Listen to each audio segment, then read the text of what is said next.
장소에 여행을 가게 되면 평소에 경험해 보지 못하는 아름다운 장면들을 볼 때가 있을 것입니다.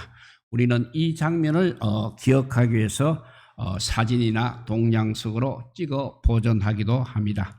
그리고 여행을 다녀와서 많은 지인들에게 멋진 장관을 설명하기도 합니다. 하지만 그럴 때마다 우리가 느끼는 것이 있습니다. 그 어떠한 단어를 사용하더라도 내가 경험한 그 장관을 모두 말로 설명하기가 어렵다는 것입니다. 예수님께서 이 땅에 오셔서 우리 사람들에게 하나님 나라에 대해 설명하실 때 이와 같은 마음이었을 것입니다. 인간이 사용하는 단어의 한계, 또 인간의 인식의 한계, 그 모든 것을 뚫고 하나님의 나라에 대해서 설명하기는 무척 어려웠을 것입니다. 그래서 예수님께서는 비유라는 장치를 사용하셨습니다. 예수님께서는 몇 가지 비유를 통해서 하나님 나라의 속성에 대해서 말씀을 하셨습니다. 오늘 본문은 예수님의 비유 중 씨 비유를 통해서 말씀하신 씨앗의 특징이 있습니다. 첫째, 26절에서 29절을 보면 씨앗은 스스로 자라지 않는 것을 볼 수 있습니다. 첫 번째는 자라나는 씨 비유입니다. 이 비유의 특징은 스스로라는 것입니다. 하지만 씨앗은 스스로 아무것도 할 수 없는 존재입니다. 사실 그 씨앗은 전적으로 하나님의 손 안에서 자라왔습니다. 그래서 고린도전서 3장 6절을 보면 나는 심었고 아볼로는 물을 주었으되 오직 하나님께서 자라나게 하셨나니 라고 말씀하고 있습니다. 사람이 씨를 분명히 땅에 뿌립니다. 그렇지만 그 모든 것을 자라게 역사하시는 분은 하나님이시라는 것입니다. 그 씨앗은 또 단번에 자라지를 않습니다. 싹이 있고 그 다음에 이삭, 그 다음에 충실한 곡식으로 이어지는 것입니다. 곡식이 가장 아름다울 때는 바로 추수할 때인 것입니다. 오늘 본문에서 추수는 바로 하나님 나라가 임할 때를 말하고 있습니다. 그 추수를 맛보는 사람은 하나님의 손길 아래 잘 자라온 씨앗인 것입니다. 우리는 세상을 살아갈 때 때로는 하나님을 인지하지 못하며 살아가고 있습니다. 지금의 내 모습을 보며 그냥 스스로 했다고 착각할 때가 있는 것입니다. 하지만 명확한 것은 이 모든 것이 내가 한 것이 아니라는 사실입니다. 때로는 드러나서 때로는 숨어서 역사하시는 우리 하나님께서 하신 일이라는 것입니다. 그래서 씨앗은 스스로 자라나지 않습니다. 그리고 30절에서 32절을 보면 작은 씨앗은 자라서 큰 열매를 맺는다고 했습니다. 두 번째가 겨자씨 비유입니다. 첫 번째는 자라나는 씨 비유이고 두 번째는 겨자씨 비유입니다. 유대인들은 가장 작은 것을 묘사할 때 겨자씨 같다고 그런 표현을 사용하고 있습니다. 이를테면 돈이 얼마나 있느냐라고 물었을 때 가진 돈이 별로 없게 되면 겨자씨 같이 적게 가지고 있다고 답을 하는 것입니다. 그래서 겨자씨는 아주 작습니다. 그런데 예수님께서는 이 겨자씨를 하나님 나라에 비유하고 있는 것입니다. 아기 예수님께서 태어나신 것은 바로 이스라엘 베들레헴 마구간의 구유였습니다. 그리고 예수님의 공생의 시작도 역시 어부들, 세리들과 함께 하였습니다. 별로 뛰어나지 않은 사람들을 데리고 예수님은 가르치고 전파하셨습니다. 제자들은 또 팔레스타인 밖으로 나가본 적이 없는 그런 사람들이었습니다.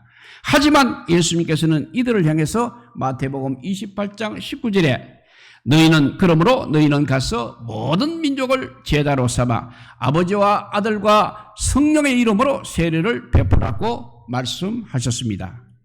페르시아의 유명한 왕이자 장군이었던 다리오 황제입니다.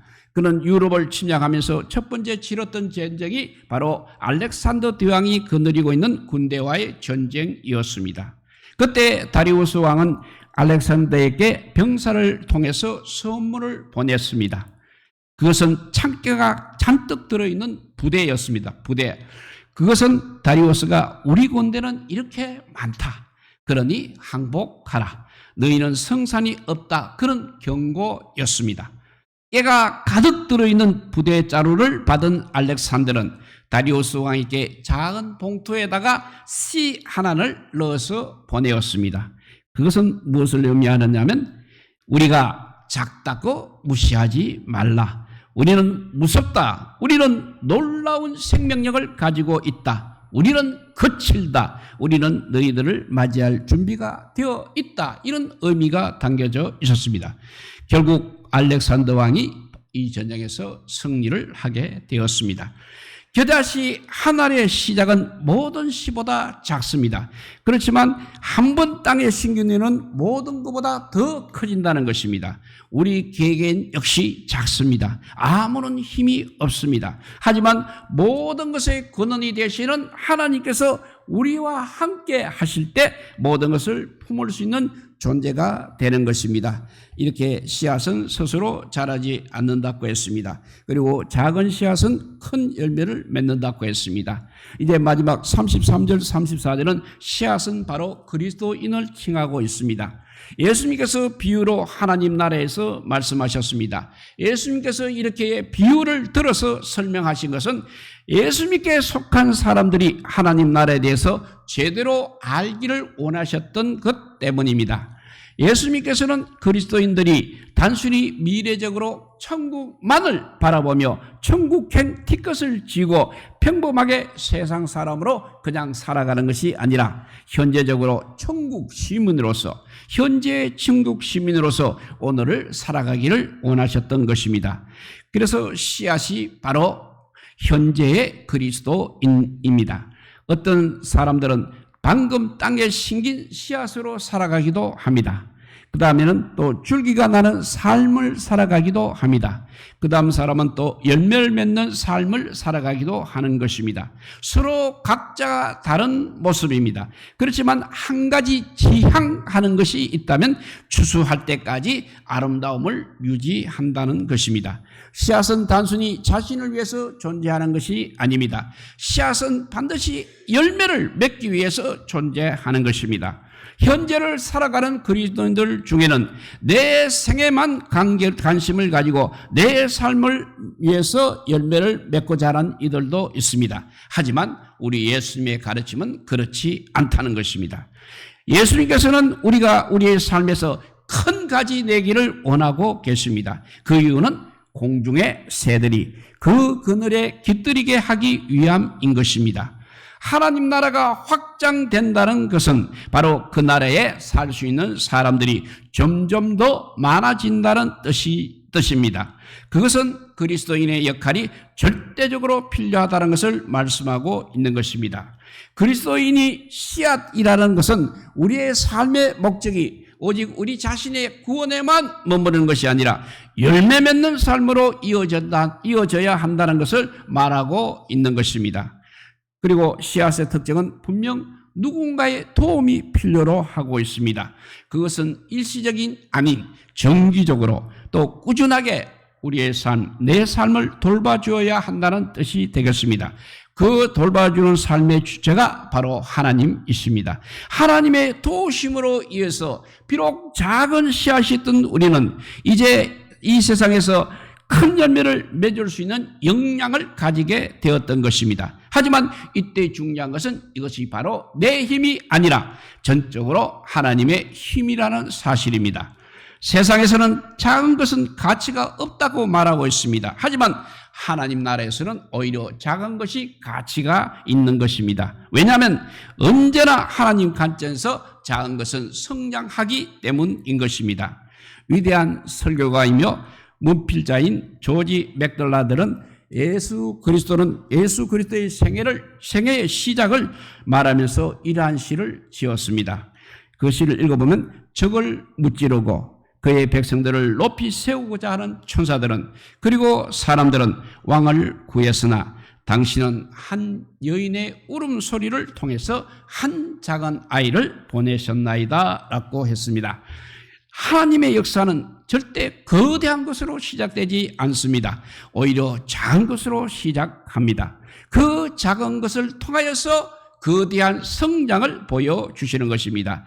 그 성장의 과정과 결과를 통하여서 씨앗된 그리스도인뿐 아니라 그를 통해 수많은 이들이 함께 성령의 기쁨에 참여하게 되는 것입니다.